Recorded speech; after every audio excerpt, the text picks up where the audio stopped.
আসসালামু আলাইকুম। তো এই যে আমার সামনে এত খাবার দেখতেছেন, এগুলো হচ্ছে আমার সবগুলাই আমার খুব খুব পছন্দের খাবার। আমার মেজু ভাবি হচ্ছে আমার জন্য রান্না করে পাঠাইছে।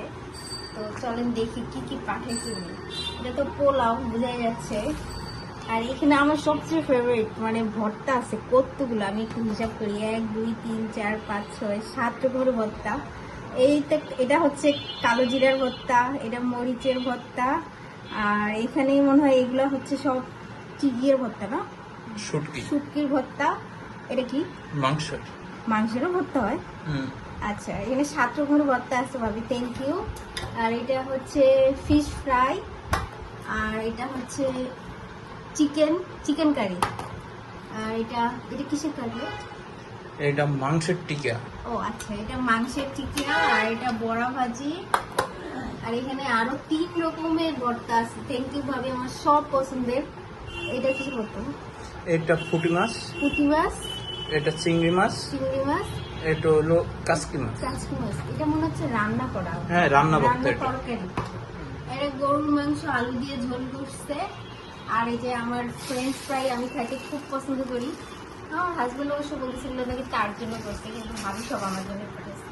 আর আমার চিকেন বল খাইতে খুব মন চাচ্ছিল, থ্যাংক ইউ ভাবি আমার জন্য পাঠানোর জন্য। এরকম শ্বশুর বাড়ি থেকে জিনিসপত্র আসলে খুব ভালো লাগে, তাই না? Thank you. এই যে ভাবিকে চিকেন বল পাঠাইছে, আমি ভাজা শুরু করে দিচ্ছি। আমার আসলে খুব চিকেন বল খাইতে ইচ্ছা করছিল, তো এখনই ভাজতেছি। চিকেন বলগুলো ভাজা হইলে খাবো।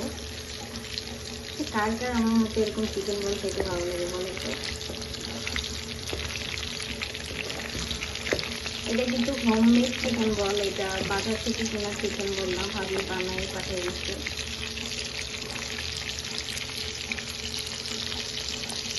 চিকেন বল হচ্ছে আমিও বানাইতে পারি, কিন্তু সময়ের অভাবে আসলে বানানো হয় না। বাট আমি 2বার 3বারের মতো বানাইছিলাম। ভবিষ্যতে অবশ্যই আমি আপনাদেরকে চিকেন বলের রেসিপি শেয়ার করবো।